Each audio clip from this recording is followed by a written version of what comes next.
네, 안녕하세요. 여러분들의 구독과 좋아요로 이 채널이 유지되고 있습니다. 네, 영상 속도는 1.5배를 추천드리고 항상 구독자님, 멤버십 회원님들에게 감사하다라고 말씀을 드리면서 자, 이번 내용은 담보대출 기간에 암호화폐 담보로 인정을 받고 있고 그 다음에 주택담보 부분에 대해서도 인정을 받고 있는 현재 비트코인의 지금의 이제 본격 자산화 시장에서 인정받고 있다, 이렇게 볼 수가 있을 것 같습니다.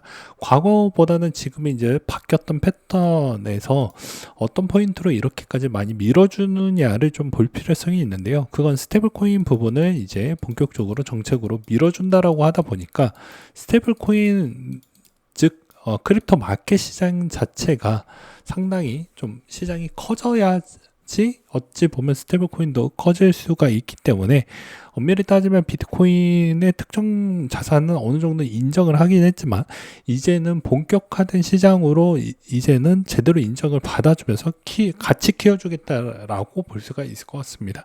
그리고 또한 비트코인 자체에 있는 시가총액이 워낙 많이 커졌기 때문에 여기서 예를 들어서 많은 큰 하락이 나온다고 해도 어느 정도 담보물 성향 정도까지는 성장을 했다라고 저는 보는 입장입니다. 그래서 이제 암호화폐 담보 인정 검토를 지시를 한다라고 되어져 있지만 실질적으로 이제 담보가 되지 않을까. 그리고 이 암호화폐에 이제 비트코인 부분도 어느 정도 인정이 들어가져 있긴 하지만 이 암호화폐 담보 인정은 아마 큰 뜻은 스테이블코인 부분에 따른 거래를 이제 주택담보대출 부분으로 이제 어느 정도 인정을 해주겠다, 이렇게 보는 게 가장 큰 의미가 담겨져 있지 않을까라고 저는 보고 있는 실정입니다. 그래서 이제 이런 이야기가 좀 나와주지 않았을까라고 보고 있는 실정이고요. 그 다음으로 이제 볼 수 있는 건 해외 금융기관들의 가상자산 서비스와 AI 도입 가속을 보게 되면 JP모건이 이제 스테이블코인 테스트를 많이 했었죠. 이번에 이제 시범 출시도 내놨습니다.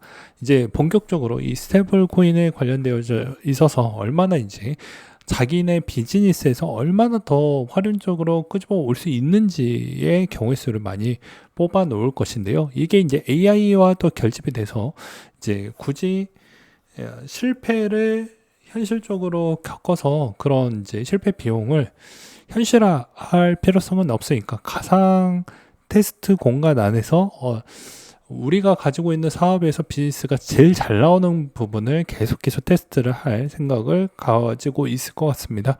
그래서 아마 JP모건 부분은 자체적으로 시범 출시를 한다라고 하지만 자체적으로 낼 수도 있고요. 연합으로 해서 낼 수도 있고 아마 여러 가지 부분으로 좀 걸쳐놓는 형태로 아마 하지 않을까라고 볼 수가 있지 않을까 싶습니다. 그리고 최근에 이제 JP모건도 엄밀히 따지면 기존의 현물 ETF 부분에 대해서도 실질적으로 ETF를 판매해주는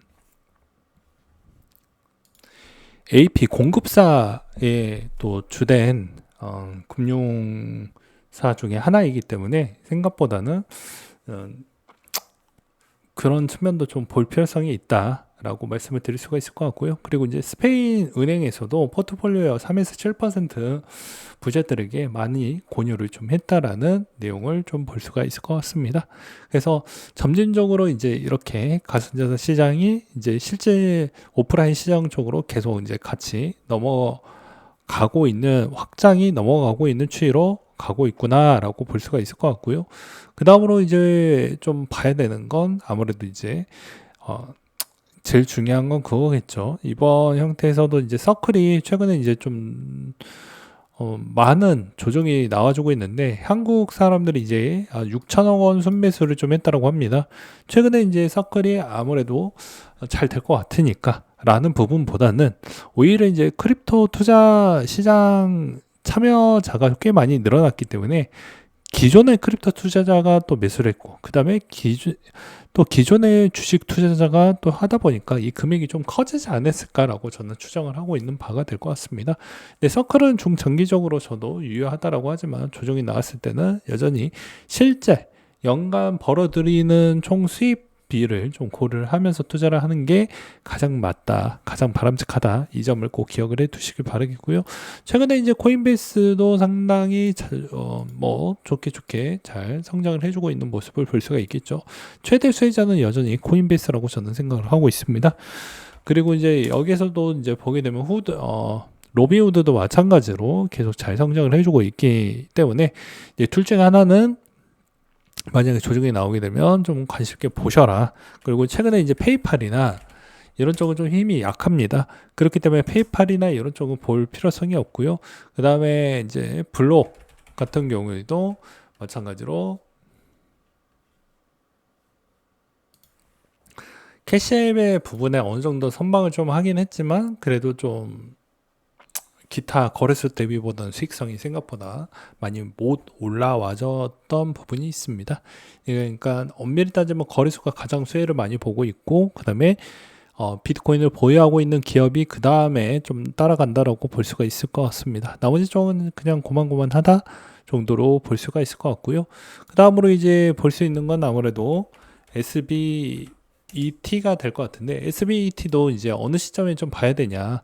이제 수익만 일단은 관심 있게 좀 사두시고, 그 다음에 추가적으로 이제 본격적으로 매수세에다가 가담을 할 거냐 말 거냐는 이렇게 판단을 하시면 됩니다. 컴파러스 콜에서 디파이 활동을 얼마만큼 할 거다. 그리고 EJH 보상을 목표치를 얼마 이상 가져갈 거다. 그리고 이더를 연간 얼마만큼 모아갈 거다. 이런 내용이 만약에 이번 실적 발표 때 나와준다고 하면 그거 보고 베팅하시면 되지 않을까 싶습니다. 근데 이 내용이 되게 딱 떨어지게 이야기를 하지 않고 모호하게 이야기를 했다. 그럼 투자하시면 안 됩니다.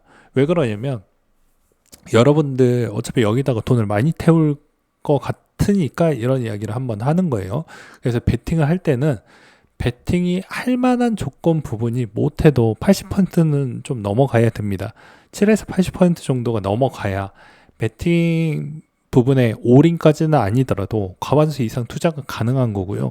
그렇지 않았을 경우에는 항상 문을 두드리면서 항상 의심을 하면서 항상 내가 고민이 되는 부분을 아주 시원시원하게 해결을 자체적으로 하면서 투자를 하는 습관을 가져야지만 크게 물리는 부분이 좀 덜하고요. 손절 볼 때도 손절 부분도 적정 수에서 탈출을 가능할 수가 있는 것이지, 그렇지 않으면 크게 봉변을 당할 수도 있습니다. 아무튼 이런 부분도 좀 참고하시길 바라겠고요.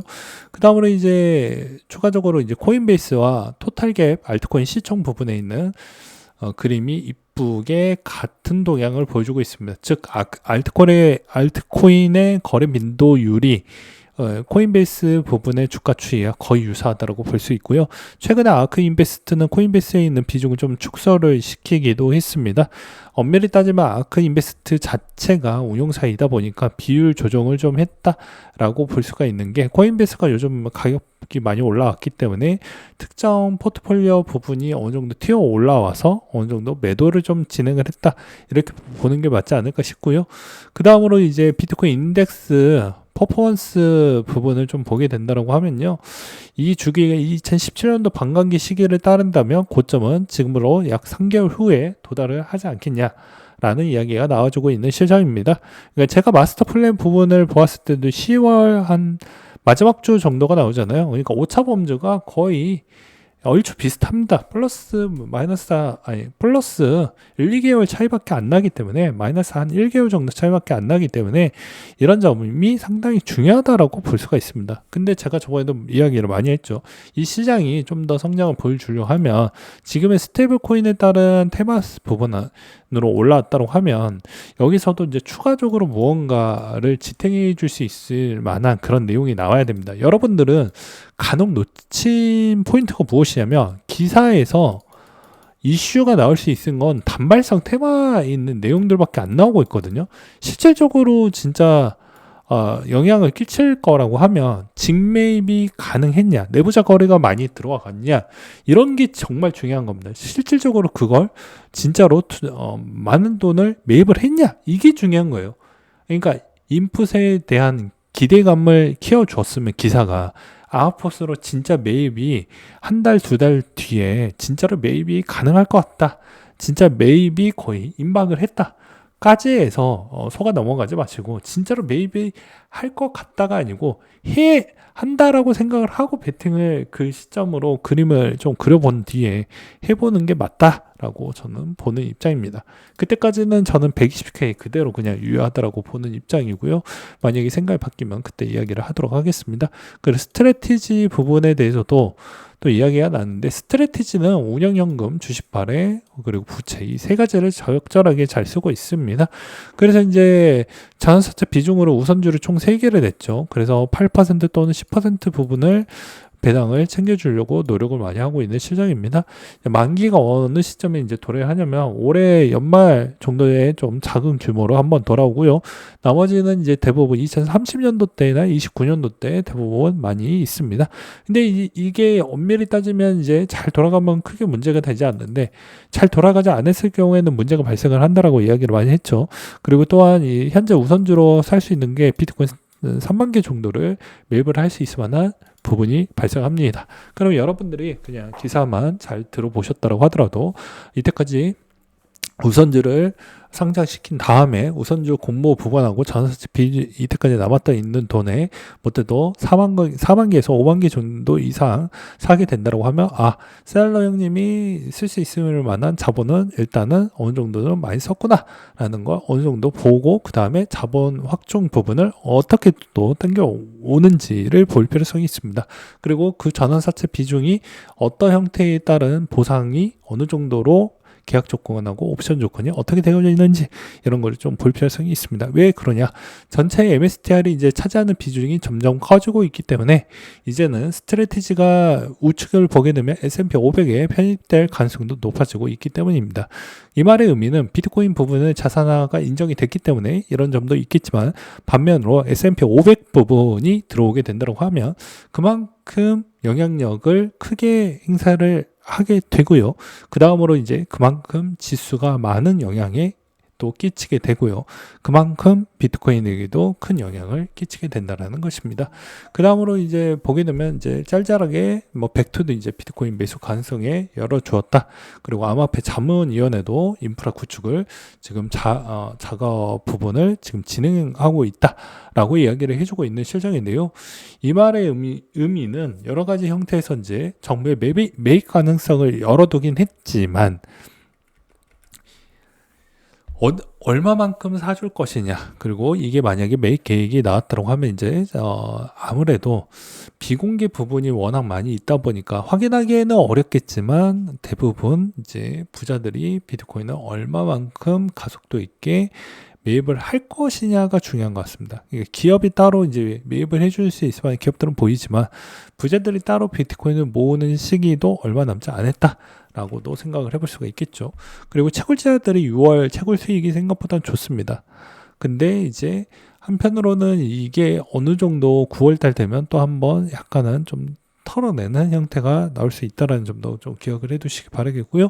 그 다음에 이제 솔라나가 현물 ETF 신청 총 9개 발행사가 몰려서 솔라나도 조만간에 상장 가능성이 상당히 높다로 보시면 될 것 같습니다. 마지막으로 미국의 자산운용사 칼라모스가 7월 8일 하방 보호형 비트코인 ETF 3종을 출시를 했다고 하는데요. 이 하방 보호형은요, 어떻게 볼 수가 있냐면, 이 말장난이긴 하는데 내가 좀 더 공격적으로 패턴 부분을 가져갈 거냐, 좀 더 방어적으로 가져갈 거냐, 이 차이인 것 같은데, 어떻게 볼 수가 있냐면, 하방이 떨어질 수 있을 만한 부분을 몇 퍼센트까지 조건부로 버틸 수 있는지를 설계치로 해놓고 상품을 만드는 겁니다. 예를 들어서 마이너스 15%대까지 버틴다 라고 하면요, 15%대까지는 어찌 됐든 간에 버텨집니다. 그게 상품 설계가 되어 있어요. 근데 20%가 밀렸다 라고 하면 어떻게 되냐면, 좀 많이 밀리는 그런 옵션 조항으로 설계가 되어져 있습니다. 그러면 이론상은 5%만 밀린다고 하지만 실질적으로는 한 6%에서 7% 정도까지는 밀릴 가능성이 높습니다. 그러면서 위로는 많이 올라가냐? 그렇지는 않겠죠. 방어적인 역할이다 보니까 상한이 존재를 합니다. 그럼 이 전략은 나중에 또 출시하면 또 설명을 해줄 건데요. 간단하게. 올라갈 때는 또 상한이 10% 정도가 맥스입니다. 아무리 많이 올라간다고 해도 여기가 제한이 되어져 있습니다. 그러면 어떻게 될까요? 가장 나이스한 전략은 아래로 예를 들어서 이야기를 하는 거예요. 마이너스 15%가 되어져 있고 위로는 10%가 끝이라고 하면 마이너스 15%대 매입을 해서 플러스 10%대 파는 그런 전략으로 가져가셔도 되겠죠. 전략은 여러 가지 형태로 가져가셔도 상관이 없습니다. 또는 이제 일정 부분에 있는 돈을 어디다가 넣을까요? 당연히 여기 이 하방형 ETF에 있다가 이제 뭐 배당금 받은 것은 여기다가 넣어놨다가 파킹용으로 넣어놨다가 이제 어느 정도 좀 분위기가 안 좋을 때는 하방이 어느 정도 직행이 되니까 어느 정도 비트코인이 좀 많이 할인이 되었을 때 그때 이제 좀 갈아타는 용도로도 쓸 수는 있겠죠. 그러니까 내가 어떠한 전략을 어떤 상품 하나 가지고 조지는 게 아니고 상품 요즘에는 멀티를 해서 최대한 손해율을 낮추면서 수익률을 극대화하는 형태를 좀 믹싱을 해가지고 가져가는 연습을 좀 하실 필요성이 있을 것 같습니다. 네, 오늘 내용 여기까지 준비를 했고 이상으로 마치도록 하겠습니다.